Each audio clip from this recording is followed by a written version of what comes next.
don't feel with big time ideas.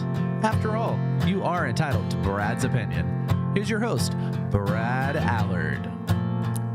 Well, it's not just today you'll be entitled to my opinion. You will have Brandon Crisp, and you can take his opinion for whatever it's worth. If our pre-show conversations any indication, he's come to school the old man here about all this other stuff. So I should put away my MAGA T-shirt that I supposedly am wearing. We're going to talk about the elections. And what's your email so the comments can go your direction? All right, and that's, anyway, we'll talk about that. We're going to talk also about stuff that's affecting the local votes, the bond and the vote on the liquor elections, which have liquor stores in Burleson and all this other stuff. And a lot of people still don't even know what's going on. Yep.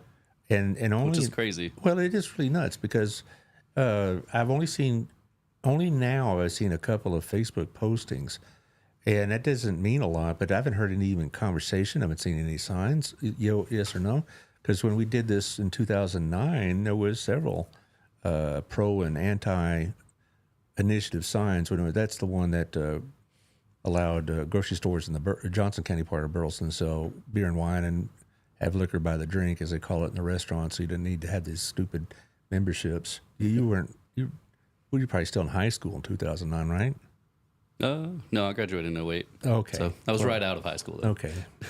And so, so close enough, but there you go.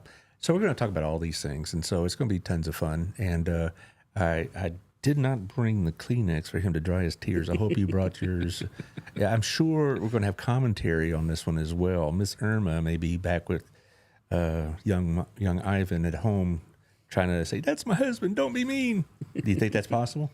No. No, okay. He's at daycare, so. Oh, is he really? Well, yeah, and she's working. She may or may not be watching. Well, no, oh, no. Oh, no. Okay, hang on. I'm going to message Taylor. There we go. All right, so let's talk about the sponsors that make this possible. And the views that he or I will express are not the views of the sponsors, even though I think you might have more sympathy than you might think, because I've talked to Otto before, and, he's hardly what you call radical leftist, but he's a bit more moderate than maybe your typical Burlesonian. Same with a couple others. But, that's what I like about his bar place and Gina's Pizza. It's pretty much a politics-free zone. Yep. And so, because that's not the place for that kind of stuff. He does do a lot of sponsor events for city council elections, right? You were there a couple of times, right? I was, yes. Maybe a couple more times 3 years from now? Yeah. You're going to give 2026, yeah. You're going to give it another shot, are you? Yeah, probably. Well, good for you, because a lot of times. Close. How could I not? Right, but I hear, when I ask other people this, I don't know, I'm still pondering, I'm still praying, whatever else. I'm glad to hear you already have that in mind. So At the end of the show, we're going to talk about that and what you're doing with the Burleson Buzz and all that. Okay. But anyway, Otto is it's a great, hospitable place. Our place is, Gina's is. I remind you about the Gina's voting contest that we're putting together. If you send me a picture or just let me know that you voted in the election already, just send me a notification. We'll put you on the list. I have about, I'm going to say 25 to 30 names so far. And I see people that have their picture, but they don't tell me. So I may remind them, but there you are. But I had several this morning. You already voted, right? We voted on the same day last week, right? And it was still a mess. It was a long wait. Yeah. And then also, Wild Cigar. They another place, you can go and have a decent drink. You can watch the ball game and a little peace and quiet. Have a good cigar. They got a big deal coming up in, I think, November 8th, where they have another one of these unveilings of a new brand of cigar. A lot of these cigar manufacturers and cigar producers use Wild Cigar as a launching pad because it's one of the best known of these kind of smoking lounges, cigar lounges in the area. And so they'll come to use their place for it. So Wild Cigar and Culture, it's a great place, and you can talk about whatever you want there, politics or not. Most people, they don't do that. You don't do that, do you, in your normal life? No, you and never. Irma across the table sit there and never. See, Robin gives me like 10 minutes a week, and that's it. And so she's not really into it as well. Also, thank you to Southern Gym. Speaking of Robin, she's there right now. Southern Gym, they got a big deal coming up on December 5th. From 5 to 8, they're going to have a jazz trio. They're going to have some some stuff from American Revelry, some hors d'oeuvres. They're going to have a lot of what would you call it? I don't want to say specials and all that, but they're going to have some sort of merchandise available for Christmas. Right? It's getting that time. I mean, they're going to have, as far as the details of that, I'll find out tomorrow. She's told me that as far as the details of what it's going to be and offered and not, well, she'll tell me tomorrow at her B&I meeting. So there you are. But it's a big deal. So put it on your calendar, on your schedule. You going to go to Southern Jim, or am I blowing the secret here and live on the air? Yeah. I don't know what I'm getting her yet for Christmas. Mm-hmm. Actually, no, I do. She sent me a purse that she wants. Oh, brother. What is this about purses? My wife is the same know. way. I don't really understand purses, but that's fine. Whatever. That's their deal. Also, thank you to our friends over at Old Pro Roofing. Theoretically, it's supposed to rain tomorrow, or tomorrow night anyway. That would be a bad time to find out that your roof needs repairs. So you need to get John out there. He's at 817-734-2756. And it's really nice, comforting to know when you're lying there during a rainstorm or something like that, the roof is in good shape. And he'll tell you if it's in good shape. He'll tell you if you need repairs. And he'll help you with the insurance as well. That's also a big deal, is the insurance is, can be a bit more difficult. Have you had to deal with them? No, you're fortunate. I had a good experience with mine, actually, with farmers. Texas Farm Bureau,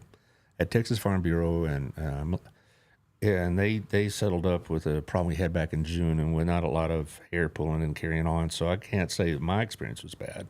So maybe that's something you want to look into. And to be fair, I don't deal with the insurance. That's her. That's my wife deals with the health insurance, and then I pity the fool that answers that phone. Same. So because she's not there to make friends. See, get one more to share. Let's see. Okay, I got them. I think I did anyway.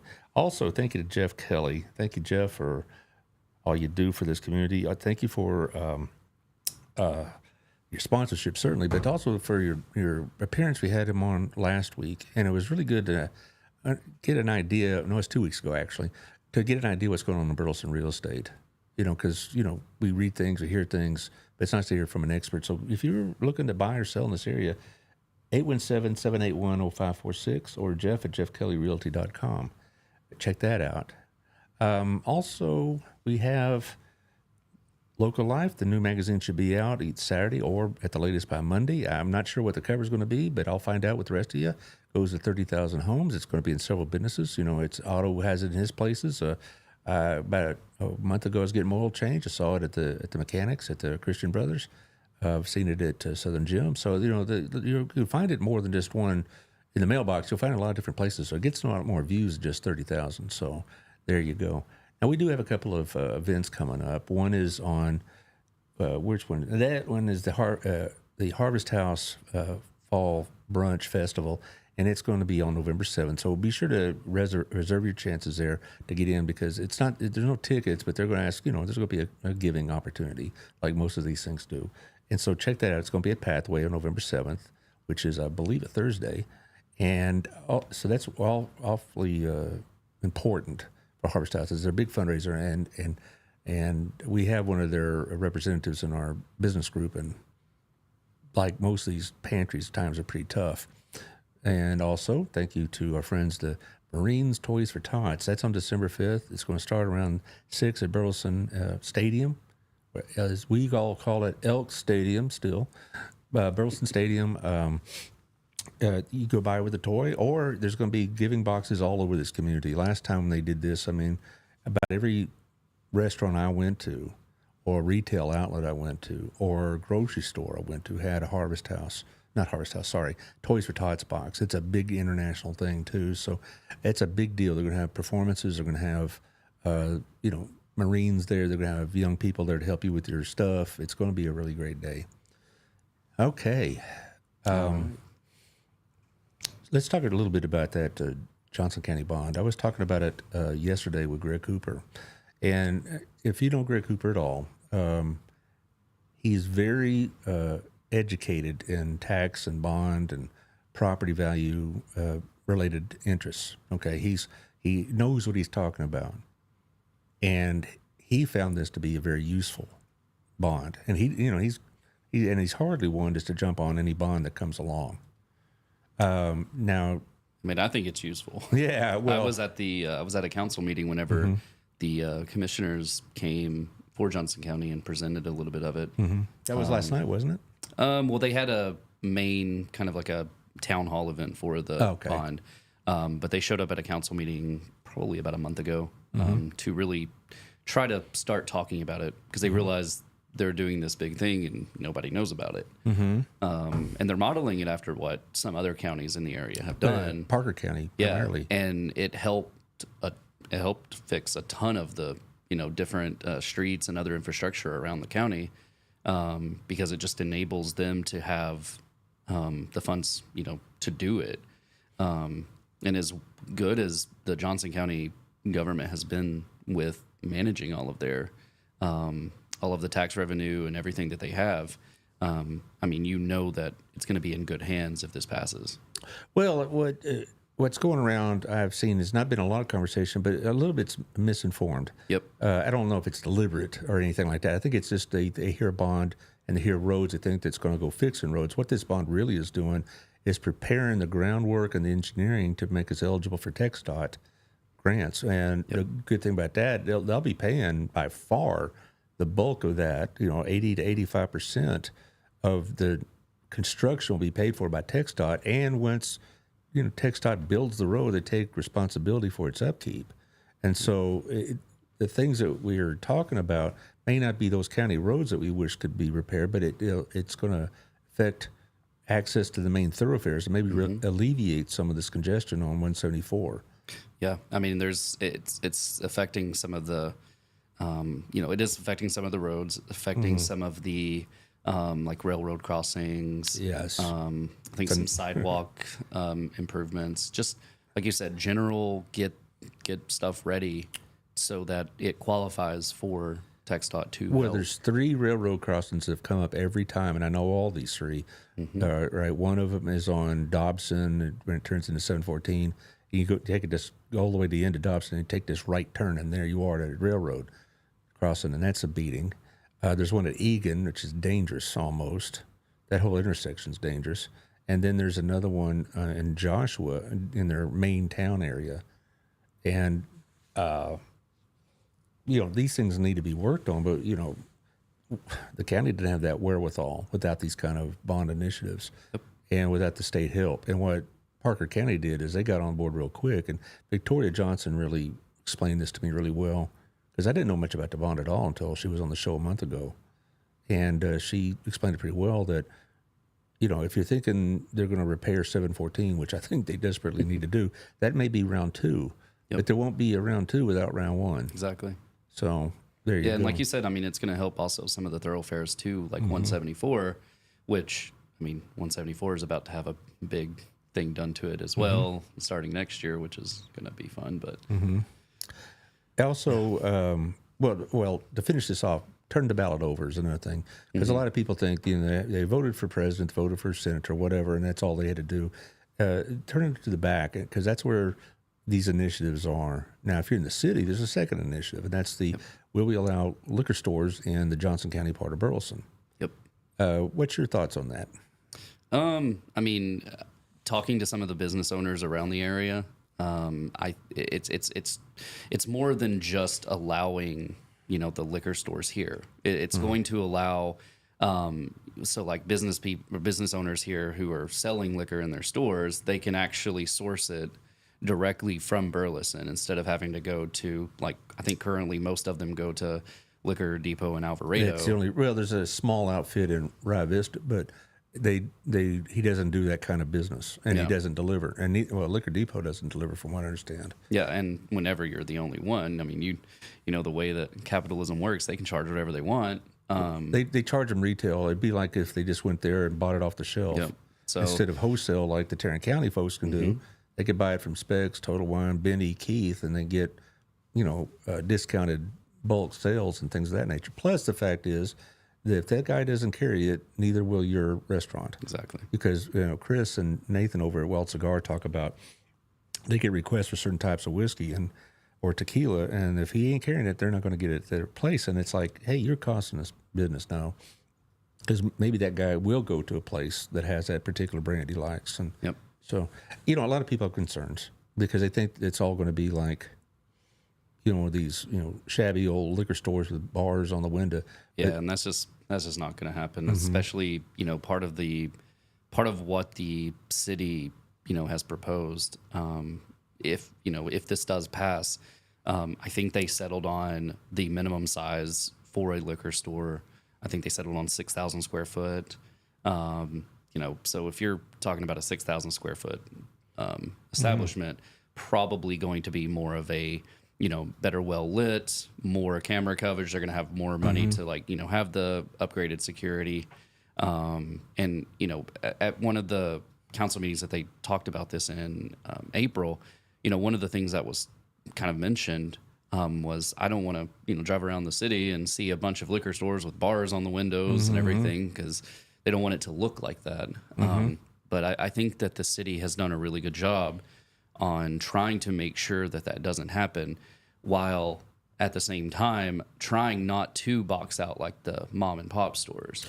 Well, the capitalism will take care of the mom and pop stores. I can tell you that right now, because unfortunately, bulk sales means lower shelf prices for places like Specs, et cetera. But that's their privilege and right to do so. And maybe some people, prefer to shop in a small shop like that. But we're not talking about what people envision when they drive in certain parts of Fort Worth. And this looks like a crime trap waiting to happen. And another concern I've read, and again, it's been very lightly discussed on Facebook. But one concern is that there's going to be a lot more drunkenness around the stores, and it's against the law to consume liquor on the property of a liquor store. Yeah, but I mean, we're talking about takeaway. We're not talking. They're not buying a bottle of alcohol and then walking out and start drinking it right in the parking lot. They take it home with them. Yeah, I mean, we already have bars, and I know that's already a topic that people want to talk about. But it's I hate to say it, but I mean, if people are going to do that, they're going to do it at a bar as well. And I don't know if having a liquor store, I don't think that's going to increase the likelihood of that happening. Well, they're going to get it somewhere. And I've heard conflicting reports about Specs opening day. That may, but hopefully it'll be election day next Tuesday, maybe Monday. Oh, so you can load up. So you can get your celebratory champagne, champagne, or non-celebratory champagne. Yeah, well, we'll see. Let's talk about that. In fact, before the show, I said, man, I should have been better prepared. But we both have already voted. Yep. And how we voted is, you could tell if you want. I said all I've said about my voting is I left some spots blank. It doesn't mean that I don't have an opinion, but to me personally, I was kind of sad when I left the voting area, because I've been voting since 1980, and I've always enjoyed the act of voting. Yep. Because it was such a great American thing, that one thing we all do together. And even if I wasn't particularly crazy about the candidate any particular year, I still enjoy the process. This time I did not, because of the choices that were being offered. And my concerns about the reaction of the losing side. And, and so... I mean, we saw what happened in 2020, and I'm afraid of anything like that happening again. It could happen on the other side, though. If Trump does win, you think that could happen in some of the urban areas? I mean, we've seen what can happen whenever things. I don't want to say don't go their way, because that sounds bad, but whenever things don't go their way, whenever it's not so like much, certain court cases maybe don't go their way. When you say don't go their way, though, what triggered a lot of that protest, it's not that it didn't go their way, but they felt like it was rigged and it was pushed their direction. I am not a real big 2020 conspiracy theorist.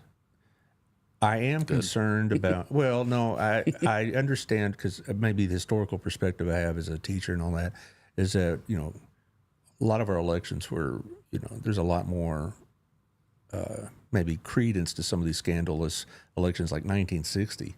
No one talks about that, but I fully believe the I think a Kennedys. book just came out about that by Chris Wallace. Yeah, I think they rigged.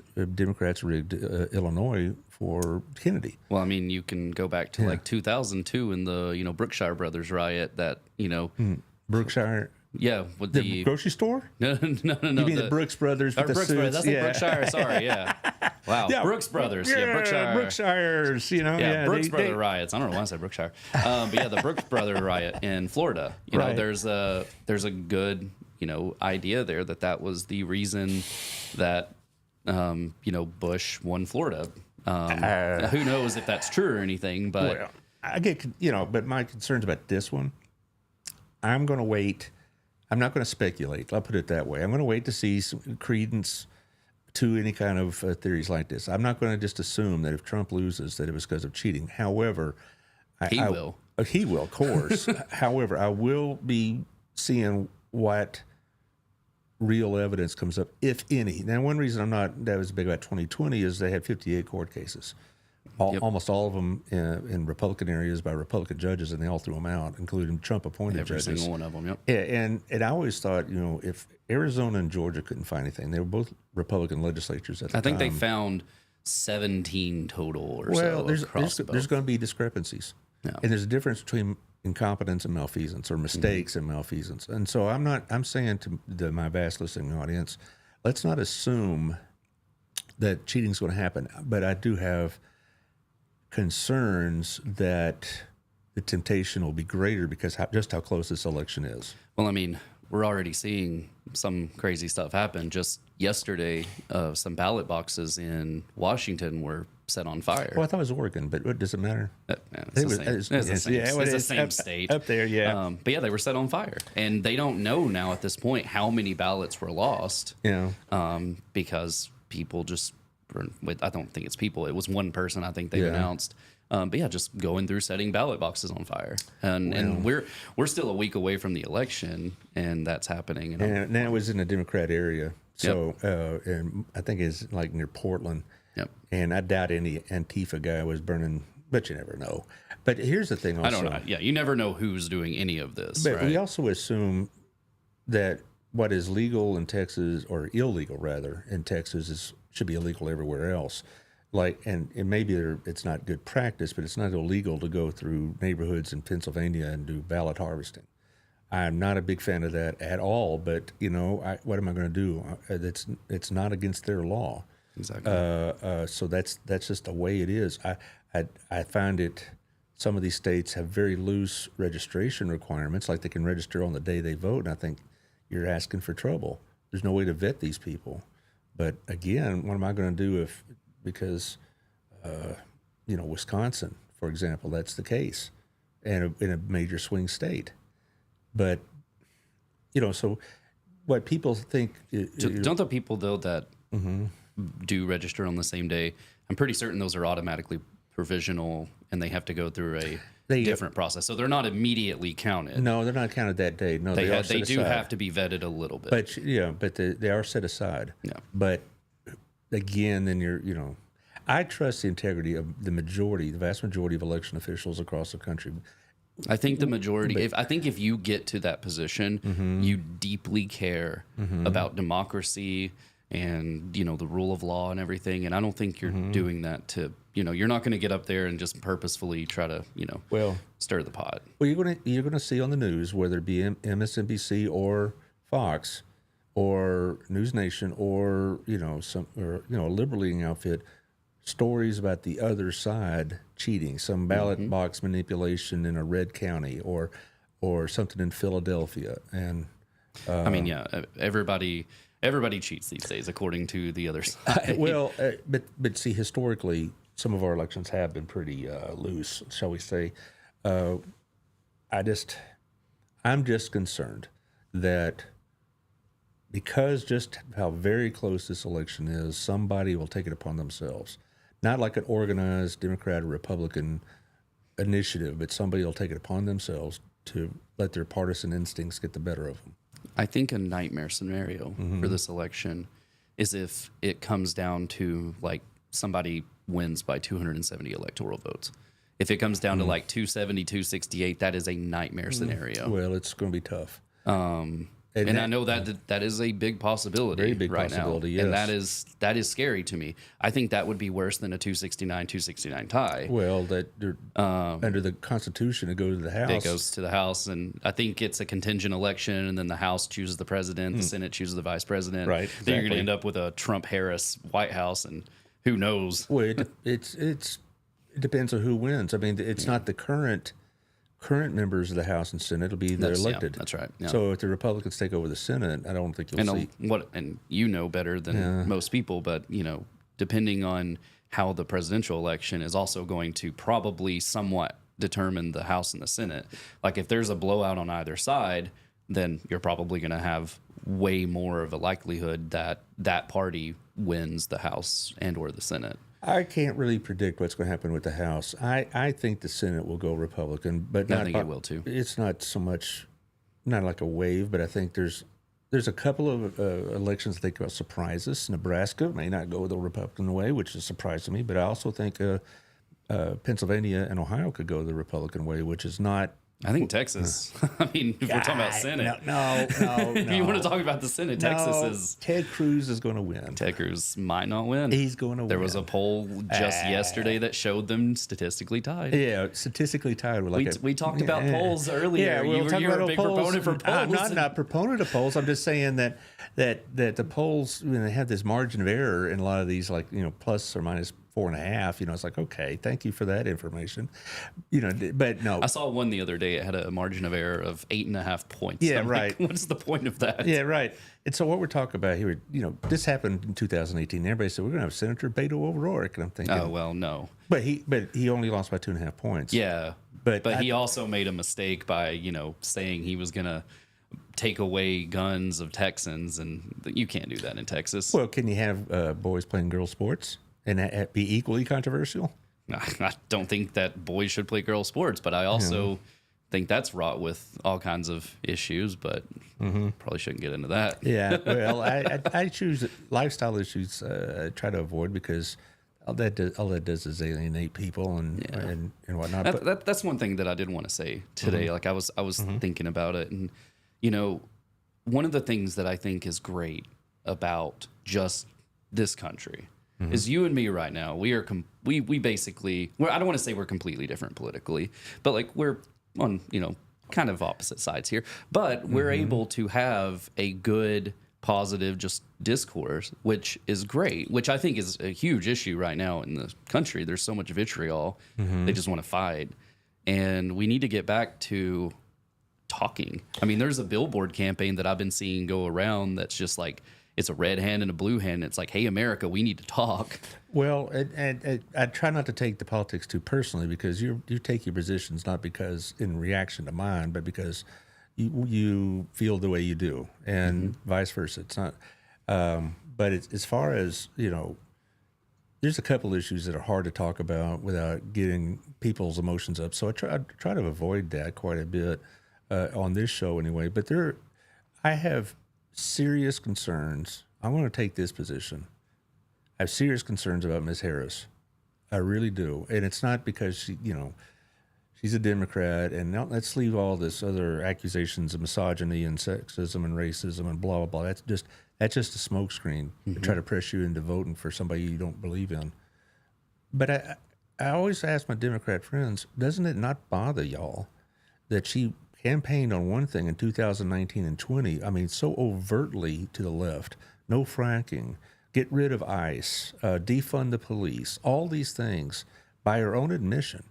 And now she says, oh, I'm not in any way ever been opposed to fracking. I mean, she did a complete 180 on all those issues, and no one seems to bother. That doesn't bother me at all because she, maybe she did research and learned and decided that her policies were then wrong. She didn't was like say in that, though. 2016. Well, she doesn't have to say it. Yes, she does. No, she does. She needs to say, instead of saying, oh, my values haven't changed and I never said these things, and then they have all these video clips. She's never taken back anything she said. Now, she'd have come out and said, I was against fracking, and then I understood what it meant to the country economically, and Mr. Biden and I come to the conclusion that, we want a green future, but we still need fracking right now. No, she never said anything like that. She never said anything about any of her positions changing. And it's not just me noticing it, it's the interviewers noticed it on NBC, on the Fox interview, on the CNN town hall. People were asking her, why did you change your positions? And she never would acknowledge that. Yeah. Well, I mean, I don't think she has to. If the it's voters just ask? like in 2016, right?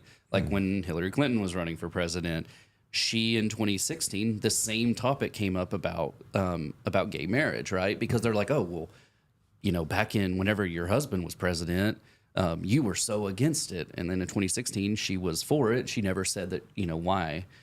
She changed her mind. And that's okay. Well, it's okay to change your mind and say that I changed my mind, but she has never said she's changed her mind. No, you're right. It's not a sign of political weakness to say, I was wrong about the border issue. I think that we need to have stricter border controls because we've seen what's happened and all this other stuff. It's not an admission of failure to say that your original position may not have been the best one. It's an admission, in my opinion, of strength in your own confidence in your ability to make decisions. But you say she doesn't have to say so. When voters ask her directly, yes, she does have to say so. And they asked her directly, and she just refuses to answer the question. I get that, but at the same time, if we want to talk about some of that stuff, I mean, here Trump we go. gets asked all the time. And, all of a sudden you're go. like, hey, let's talk about X, Y, and Z. And he's like, I don't know, he goes through 14 different things. And they're like, okay, well, you didn't answer the question. And he's like, it's the weave. Yeah. You got to weave it together. We're super intelligent, No, I got it. No, I'm not defending Trump at all in my But I'm just saying Harris. that, this happens on, But does right now, let me just use this example. All right. And this happened just I think last week, whenever they're talking to Kamala on CNN's town hall, and somebody makes a comment after the fact. It was like, why does it seem that she has to be perfect? Mm-hmm. She has to explain everything perfectly, while Trump doesn't have to say a damn thing, really. So you're telling me that the media is unfairly biased towards Donald Trump?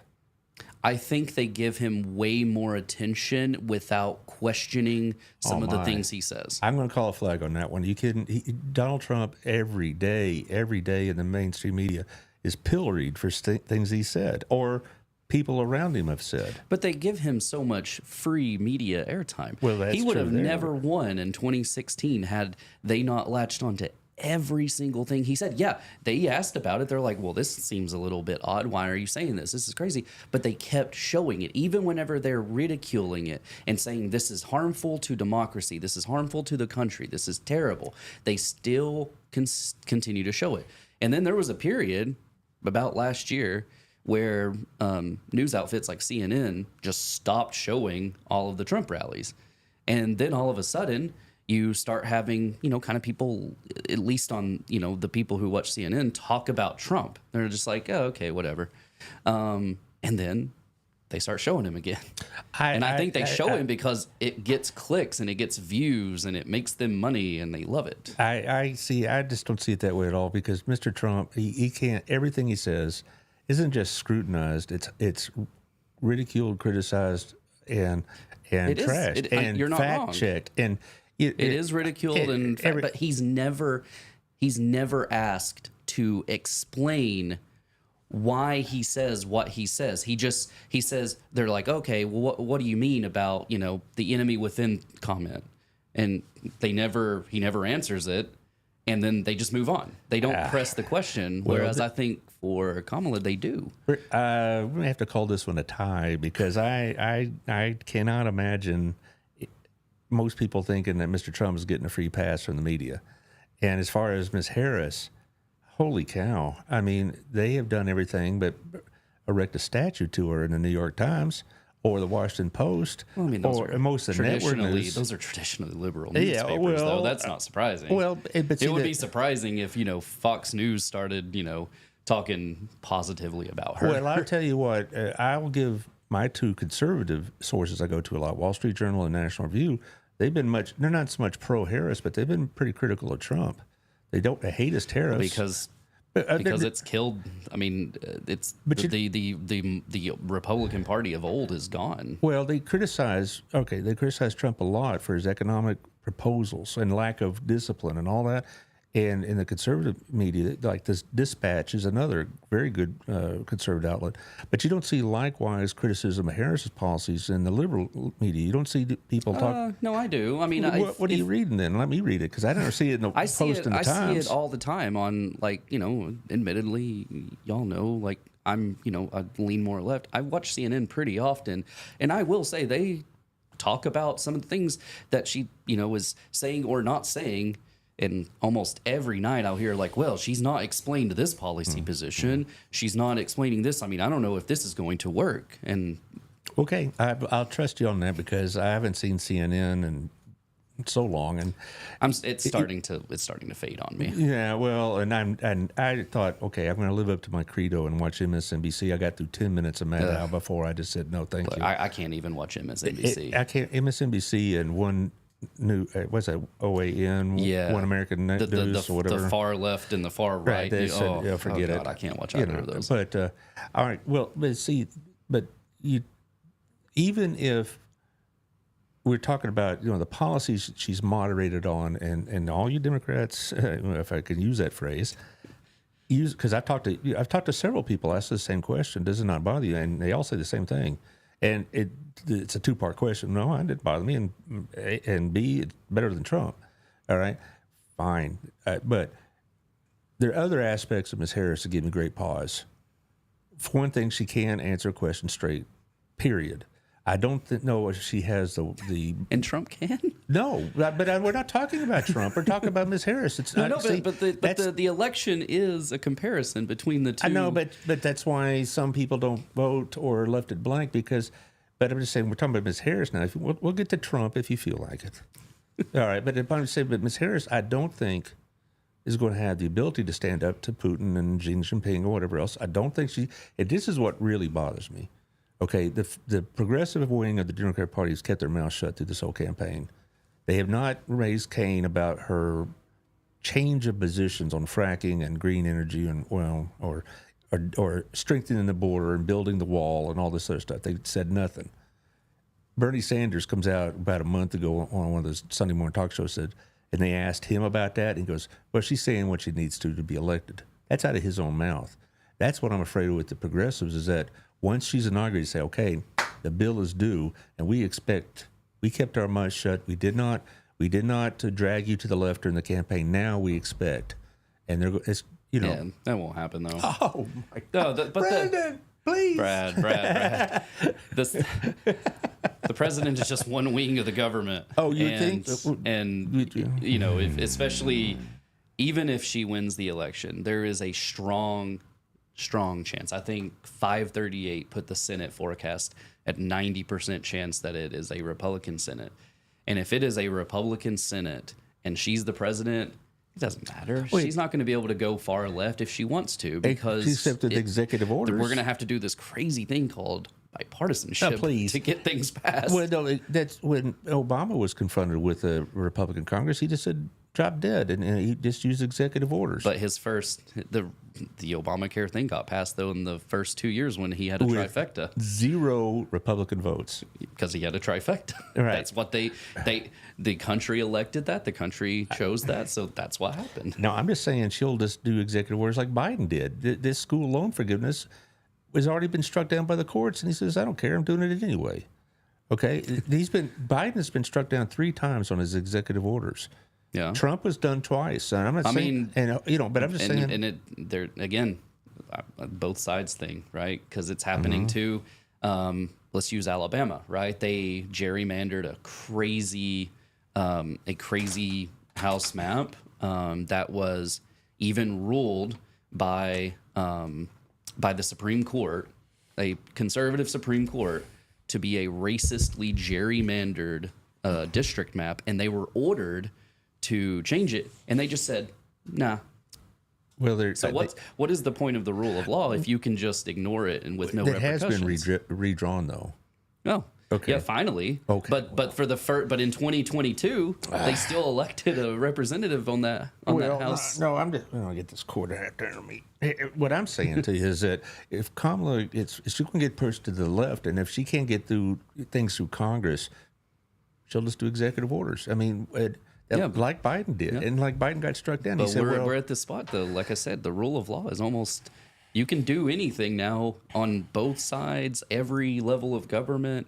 It doesn't matter because if you can just ignore it and nobody is going to do anything about it. Like whenever I hear all of this, things of people, either whenever it was the House Oversight Committee controlled by the Democrats or the Republicans, and they're like, oh, this person's held in contempt, but nothing happens. The only person I think that I can remember in recent history that's actually been charged for contempt of Congress is Steve Bannon. He got out of jail today. I know. That's unfortunate. Yeah, unfortunately, well, he is a creature of the dark. I'm not that whole area of politics I avoid because those guys are just some people in our political life are. Rudy Giuliani is he's a Rudy fine Giuliani. man. He went from being like one of the most beloved politicians in America to I don't know what happened. I don't know what happened to him either. He really did. It's kind of sad. But I'm just Sorry, I got off on a tangent. No, but this is going to have to be another tie because I fully expect if Kamala wins, that the progressives are going to say now the bill is due, and they're not going to be content with those Republicans in the Senate routine.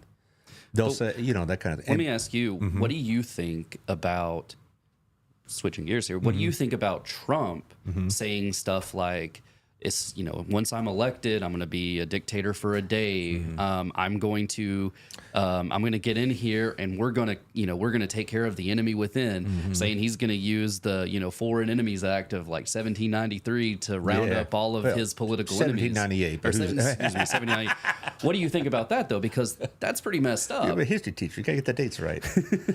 No, it is. It's really messed up. It's almost like when Obama used the 1917 laws to pursue journalists, but that is it equal? No, but here's my two-part response to that is, Trump talks so much that being a dictator is hard work, and I just don't think he works hard enough to be a dictator. But I don't think he has to work hard if he has enough people. Well, and because of some of the Supreme Court rulings recently, he can kind of. A lot of people don't take him very seriously. However, I will say that it is well beneath a person wants to become president of the United States to basically target segments of the American population. That's my concern about Trump. He talks about wanting to unify the country, and then he follows it up by saying, "Oh, we're going to jail anybody who's a leftist Democrat." Oh well, right, cool. He's talking about going after certain people at the Department of Justice because he feels like that's what's happened to him.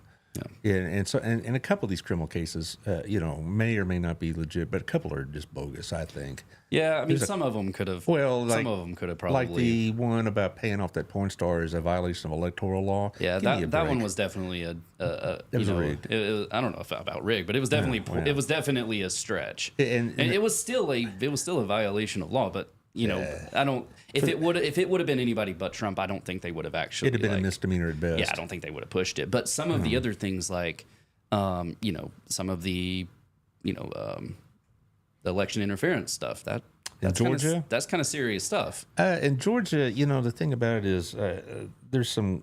I have some pause on that. Here, I get that text. I think somebody's going to jump in. Anyway. There was one of my sponsors asking a question. I'll get to it after the show. But the point is that the overall point is, am I concerned that Trump is actually going to go through with some of his threats? And my response is not really, but he shouldn't be putting that in people's minds. All right. Reason I don't think he's going to go through with it, except he might go target Pelosi or Biden or Hunter Biden or individual people, and that's not good. Off the topic here, I think Nancy and Paul Pelosi deserve to be investigated. They've made millions of dollars while she's been a member of the House. Some of that insider trading stuff is really messed up. But that should be looked into. Oh no, it absolutely should. As far as Hunter Biden's stuff and all that, I think the American people. I think that was another kind of a stretch there. I think again, if it wouldn't have been Hunter Biden, I don't think they would have prosecuted a felony there. Well, I just saying, I fear Trump in the policies he's put forward, not so much this attitude of vengeance kind of thing. I talked with Greg Cooper yesterday about this, and we had a nice conversation about tariffs. And his view is that some countries we need to be dealing with differently on trade because of unfair trade practices. But what he's talking about, 100%, 200%, he's throwing numbers out there. Every economist has said that this is just going to lead to kind of like a hyperinflation scenario. I think you think inflation was bad these last few years. If he puts a 100%, 200% tariff on every trade, everything's going to go up. There are certain, like with China and some of their trade practices and some of their other practices, may be a discussion about maybe we need to use trade to get their attention. But just have like a blanket tariff against like the EU or against Mexico or whatever else. I also agree with Trump in one way. I don't like the fact that American manufacturers are moving their facilities to Mexico, like John Deere is, and all that. And he wants to stop I think Harley that kind Davidson of thing. just Yeah. last year. Yeah, and all these others. I understand why, but as far as just some, taking take a hammer and think everything's a nail kind of approach will do more damage. Also, the fact that he says no tax on tips, no tax on Social Security, no tax on overtime. I think he mentioned just 2 days ago on, I think it was on Fox and Friends, that he wanted to just fully eliminate income tax federally. Right, and I'm like, do you know how the government works? That's not going to happen, but he shouldn't be saying those things. Will the taxes, no tax on tips, go through? I don't think any of these tax proposals he's talking about will go through because I don't think Congress will go for it. But Sherry Scott says hello. All right, but but the thing about the tariffs, because Congress has abdicated so much of its duties, the president can unilaterally put tariffs on certain products or certain countries. They basically handed that power over to him years and years ago. I mean, this is not something that happened just in the Biden administration. It happened this has 4 been, decades it's ago. been happening for a while. And I've kind of started feeling though recently like we're supposed to have this like great system of checks and balances and stuff, but I've kind of felt like recently that the judicial branch is like most powerful. I almost feel like they can. Yes. Well, the truth of the matter is that is what I teach in my class is that the 3 branches of government really have been blown to flinders by the executive branch taking so much power, and the legislative branch, which is supposed to be the center of our government, has basically just become a sideshow. Yep. And there's a lot of political science scholars that talk about how much power they have ceded to the executive branch. I mean, when's the last time we declared war under Article 1, Section 8, Clause 11? I think it was 2003. Nope. Did we not declare war on Iraq? Nope. Thought we did. 1941. Oh, wow. Well, technically 42 if you want to be particular. When Bulgaria declared war on us, we said, okay, come get a peace. We declared war on them. But it was the Japanese is really the better answer. All these other wars have been presidentially directed initiatives. Now, they're, basically what's happened, the presidents started these wars and then got congressional approval afterwards.